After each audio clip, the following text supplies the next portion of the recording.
ಓಂ ಶ್ರೀಕೃಷ್ಣ ಪರಬ್ರಹ್ಮಣೇ ನಮಃ. ಶ್ರೀಮದ್ಭಗವದ್ಗೀತಾ ಅಥ ಚತುರ್ಥೋಧ್ಯಾಯಃ. ಜ್ಞಾನಯೋಗಃ.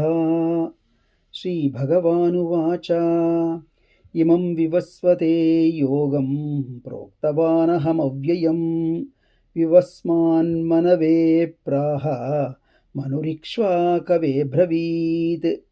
ಏವಂ ಪರಂಪರಾ ಪ್ರಾಪ್ತಂ ಇಮಂ ರಾಜರ್ಷಯೋ ವಿದುಃ ಸಕಾಲೇ ನೇಹ ಮಹತಾ ಯೋಗೋ ನಷ್ಟಃ ಪರಂತಪ.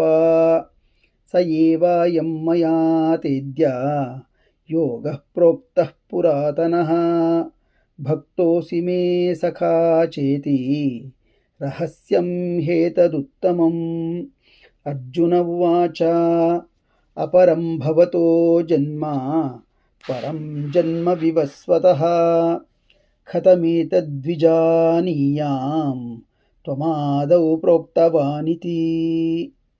ಶ್ರೀಭಗವಾನುವಾಚ ಬಹೂನಿ ಮೇ ವ್ಯತೀತಾನಿ ಜನ್ಮಾನಿ ತವ ಚಾರ್ಜುನ ತಾನ್ಯಹಂ ವೇದ ಸರ್ವಾಣಿ ನ ತ್ವಂ ವೇತ್ಥ ಪರಂತಪ. ಅಜೋಪಿ ಸನ್ನವ್ಯಯಾತ್ಮಾ ಭೂತಾನಾಂ ಈಶ್ವರೋಪಿ ಸನ್ ಪ್ರಕೃತಿಂ ಸ್ವಾಮಧಿಷ್ಠಾಯ ಸಂಭವಾಮ್ಯಾತ್ಮಮಾಯಯಾ. ಯದಾ ಯದಾ ಹಿ ಧರ್ಮಸ್ಯ ಗ್ಲಾನಿರ್ಭವತಿ ಭಾರತ ಅಭ್ಯುತ್ಥಾನಂ ಅಧರ್ಮಸ್ಯ ತದಾತ್ಮಾನಂ ಸೃಜಾಮ್ಯಹಂ. ಪರಿತ್ರಾಣಾಯ ಸಾಧೂನಾಂ ವಿನಾಶಾಯ ಚ ದುಷ್ಕೃತಾಂ ಧರ್ಮ ಸಂಸ್ಥಾಪನಾರ್ಥಾಯ ಸಂಭವಾಮಿ ಯುಗೆ ಯುಗೆ. ಜನ್ಮ ಕರ್ಮ ಚ ಮೇ ದಿವ್ಯಂ ಏವಂ ಯೋ ವೇತ್ತಿ ತತ್ವತಃ ತ್ಯಕ್ತ್ವಾ ದೇಹಂ ಪುನರ್ಜನ್ಮ ನೈತಿ ಮಾಮೇತಿ ಸೋರ್ಜುನ. वीतरागभयक्रोधाः मन्मया मामुपाश्रिताः बहवो ज्ञानतपसा पूता मद्भावमागताः. ये यथा मां प्रपद्यन्ते तांस्तथैव भजाम्यहं. मम वर्त्मानुवर्तन्ते मनुष्याः पार्थ सर्वशः. काक्षन्तः कर्मणां सिद्धिं यजन्त इह देवताः. क्षिप्रं हि मानुषे लोके सिद्धिर्भवति कर्मज. चातुर्वर्ण्यं मया सृष्टं गुणकर्मविभागशः. तस्य कर्तारपि मां विद्यकर्तारमव्ययम्. न मां कर्माणि लिम्पन्ति न मे कर्मफले स्पृहा. इति मां योऽभिजानाति कर्मभिर्न स बध्यते. एवं ज्ञात्वा कृतं कर्म पूर्वैरपि मुमुक्षुभिः कुरु कर्म्यैव तस्मात् त्वं पूर्वै पूर्वतरं कृतं. किं कर्म किमकर्मेति कवयोऽप्यत्र मोहिताः. तत्ते कर्म प्रवक्ष्यामि यज्ञात्वा मोक्षसे शुभात्. कर्मणो ह्यपि बोद्धव्यं च विकर्मणः. अकर्मणश्च बोद्धव्यं गहना कर्मणो गतिः.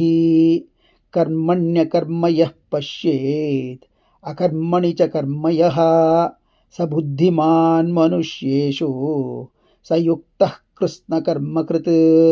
यस्य सर्वे समारम्भाः कामसङ्कल्पवर्जिताः ज्ञानाग्निदग्धकर्माणं तमाहुः पण्डितं बुधाः. त्यक्त्वा कर्मफलासङ्गं नित्यतृप्तो निराश्रयः. कर्मण्यभिप्रवृत्तोऽपि नैव किञ्चित् करोति सः.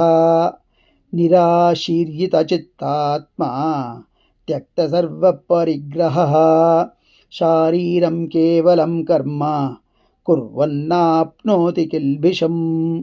यदृच्छलाभासन्तुष्टः द्वन्द्वातीतो विमत्सरः समः सिद्धावसिद्धौ च कृत्वापि न निबध्यते गतसङ्गस्य मुक्तस्य ज्ञानावस्थितचेतसः यज्ञयाचरतः कर्म समग्रं प्रविलीयते ब्रह्मार्पणं ब्रह्महविः ब्रह्माग्नौ ब्रह्मणाहुतं ब्रह्मैव तेन गन्तव्यं ब्रह्मकर्मसमाधिना दैवमेवापरे यज्ञं योगिनः पर्युपासते ब्रह्माज्ञावपरे यज्ञं यज्ञेनैवोपजुह्वति श्रोत्रादीनीन्द्रियाण्यन्ये संयमाग्निषु जुह्वति शब्दादीन् विषयानन्ये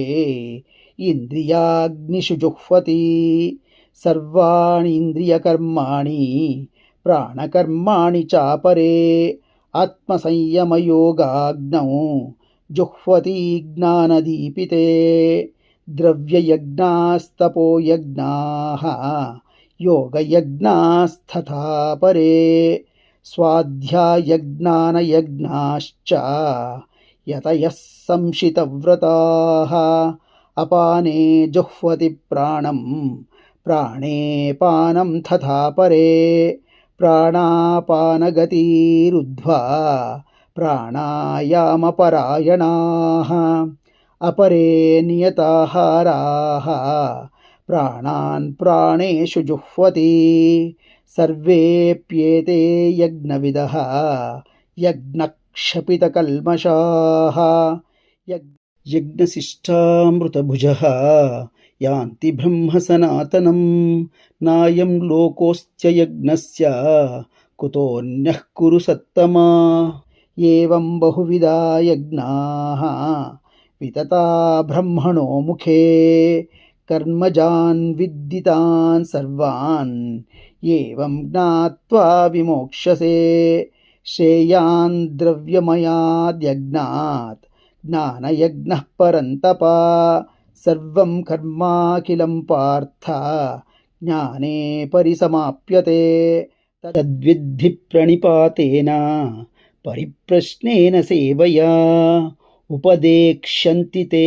ज्ञानं ज्ञानिनस्तत्त्वदर्शिनः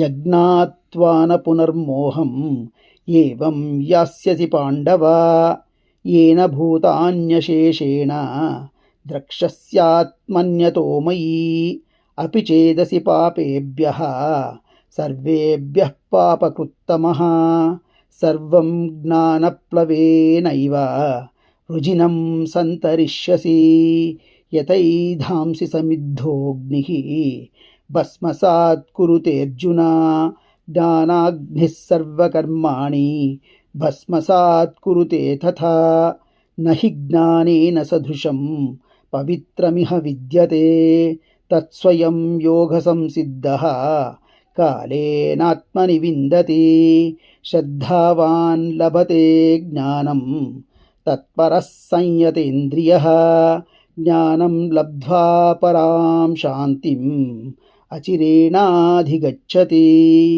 अग्नश्च श्रद्धधानश्च संशयात्मा विनश्यति नायं लोकोऽस्ति न परः न सुखं संशयात्मनः योगसन्न्यस्तकर्माणं ज्ञानसञ्छिन्नसंशयम् आत्मवन्तं न कर्माणि निबध्नन्ति धनञ्जय तस्मादज्ञानसम्भूतं हृस्थं ज्ञानासिनात्मनः चित्वैनं संशयं योगम् आतिष्ठोत्तिष्ठ भारत।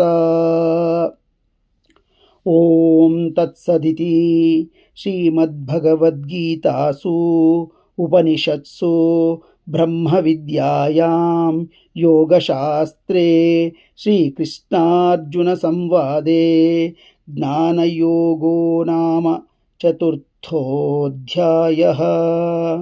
श्रीकृष्णार्पणमस्तु।